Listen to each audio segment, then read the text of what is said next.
Good morning. I don't know if you can see this, but if you can, who knows what this is? Raise your hand if you know what this is. Yeah, what is it? It's a card from the game Apples to Apples. Now, raise your hand if you know how to play Apples to Apples. Okay, well, all those of you with your hands up, keep them up. I need some volunteers, Madeline. 2 more volunteers, okay, to come play a game of Apples to Apples with me. Okay, Stephanie. Emily. We have an excited group of people. Okay, so the way this works is these green cards have a descriptive word on it, and the red cards have a noun. The dealer plays one of the green cards, and the rest of the people look at their cards and decide which in their hand they think best describes the descriptive word. So we're just going to play a couple of rounds, just 2, I think, so they can all get the idea. I only have enough for 3 people, so you 2 are going to be one team, okay?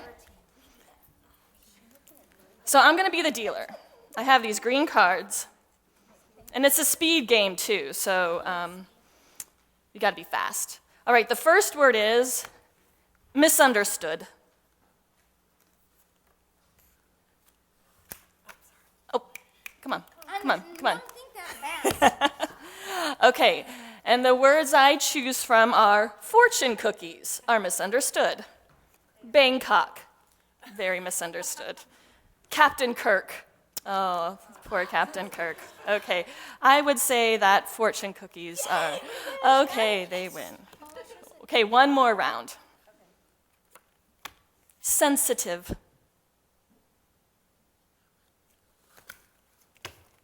Okay, sensitive. Weird Al Yankovic. Baked potatoes. Jonah in the whale. Oh, yeah, I think Jonah. Yeah. Okay, good job, Stephanie. Pastor, right. Thank you very much. And you can give these to Madeline. She'll pick them up for me. Thank you. Thank you for for demonstrating that with me. Now, pretend that I have another card here in my hand. Well, you don't have to pretend. I do have one. And I want you to think of the card you would play, think in your mind's eye, the card that you would play when I put this one down. What would you play if I put down failure? Failure. All right, here we go. What would you say if I put down Jeremiah? Jesus. The church. Now, what would you play? Play your card that you see in your mind. Now, I wonder if I would be a mind reader if I guessed that for some of you, the card you would put down is me, myself. How many of you are thinking, I'm a failure? I know there are times, maybe even now, when I would be tempted to play that card. All right, you might say, sure, we've all felt like failures, but really? You'd play Jesus? You'd put Jeremiah down there? Say, yep, I would. Now, I don't put them down because I necessarily believe that they failed. But as I read the scriptures for today, I get a sense that the potential for failure is a reality that they both saw themselves walking into. The potential to fail. I mean, we know that Jeremiah questions God. He says, what? I don't know what I would say. I'm only a boy. I wonder if when faced with the enormity of the call of God, could Jeremiah perhaps just be a bit, what should I say, overwhelmed? A little bit frightened? Perhaps a tad unsure of himself. And if Jeremiah was human, as I'm sure he was, And just as I am human and I have experienced, if you take a monumental task, add a dash of fear, sprinkle it with uncertainty, and pepper it with just the hint of self-doubt, well, that's a recipe for failure, if ever there was one. Not that you will fail, mind you, but when you see into the future, what you see is the potential to fail. And by the very nature of stepping into that failed situation, the next step is calling yourself a failure. So yeah, I'll play Jeremiah there. And Jesus, well, it's a lot of the same thing, really, except here, and this is a worse, and I know this as a pastor. Here, everyone likes him at the beginning. Everyone's got his back. They love him. Luke says all spoke well of him and were amazed at his gracious words that came from his mouth. He had them in the palm of his hand. Then he starts talking about prophets and not being welcomed in his hometown, and just like that, they turn on him and are filled with rage.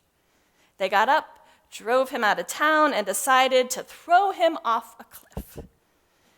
Yeah, I think I'll play my Jesus card here too. And the church, don't even get me started. I don't need to say much about failures of the church, or failures to the church, or how the church loves failures, or how failures make the most colorful church members. I'm just going to play the church card. Now, on to me, ourselves.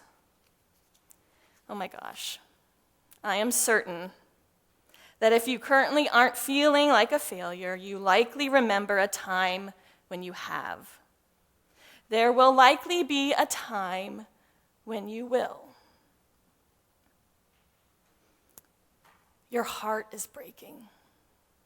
Your bank account is too low. You make a huge mistake at work. You snapped at your child. Someone is mad at you. Or one of the hardest things, you just have no clue why you are so sad. No clue. There's a thin line between saying I failed and saying I am a failure, isn't there? I mean, we can all admit that we made mistakes. But there are some things that come our way that life sends us that we can't seem to be released from the grips of its hold, can't pull ourselves out of the negative feelings going on. We allow those negative feelings to define us and our worthiness. Author Brené Brown says that the difference between I failed and I am a failure is that the former, I failed, is the acceptance of our imperfect humanity, while the latter, I am a failure, is basically an indictment of our very existence. Well, my simple definition of failing is this. We feel as though we have failed any time we fall short of our created notion of who we should be, how we should act, what we should do. It doesn't have to be huge. Anytime we feel we let ourselves or others down, we feel that we have failed. And we can feel like a failure. In her book, Fail Again, Fail Better, Wise Advice for Leaning into the Unknown, Buddhist nun Pema Chodron recounts sitting in conversation with a respected teacher of hers. She remembers that this meeting happened when her life was completely falling apart. She wanted to talk about the fact that she was feeling like a failure, that she felt raw. And after a few pleasantries, she blurts out, "My life is over. I have hit rock bottom. I don't know what to do. Please help me." What a prayer. My life is over. I've hit rock bottom. I don't know what to do. Please help me. We Christians have a similar prayer called the Jesus Prayer. Lord Christ, Son of God, have mercy on me, a sinner. Simple, quick, painful. And the words Children's teacher gave to her when facing these failures, this pain, were these. Well, it's a lot like walking into the ocean and a big wave comes and knocks you over. And you find yourself lying on the bottom with sand in your nose and your mouth. Can you feel that? That sand in your nose and your mouth. And he continues, and you're lying there, and you have a choice. You can either lie there or you can stand up and keep walking out into the sea. Basically, you stand up because the lying there choice equals dying. Metaphorically, lying there is what a lot of us choose to do at that point. But you can choose to stand up and start walking. And after a while, another big wave comes and knocks you down.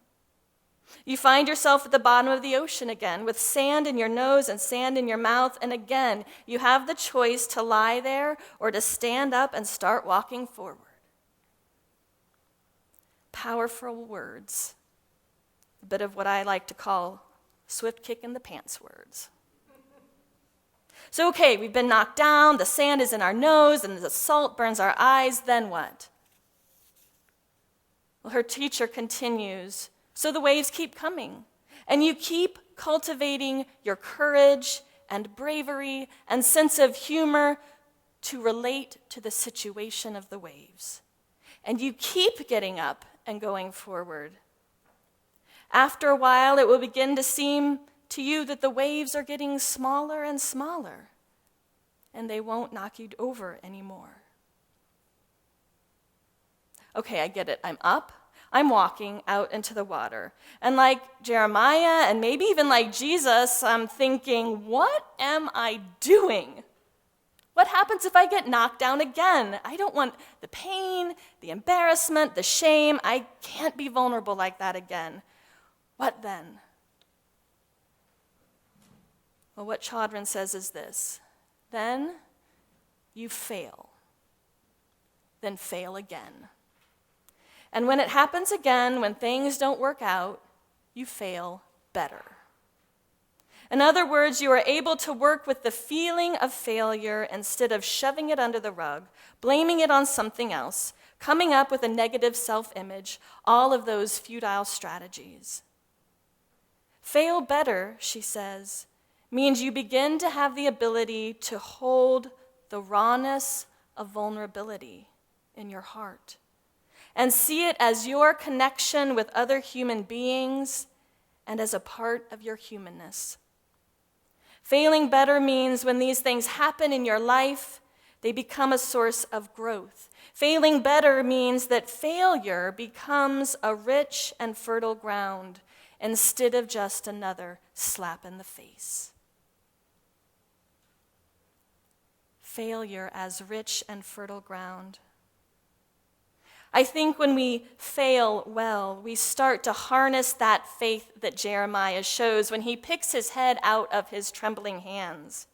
When we fail well, we start to cultivate that faith in Jesus, who walked effortlessly through the wave of opposition on his way to what needed to be done next, even though his knees may have been knocking.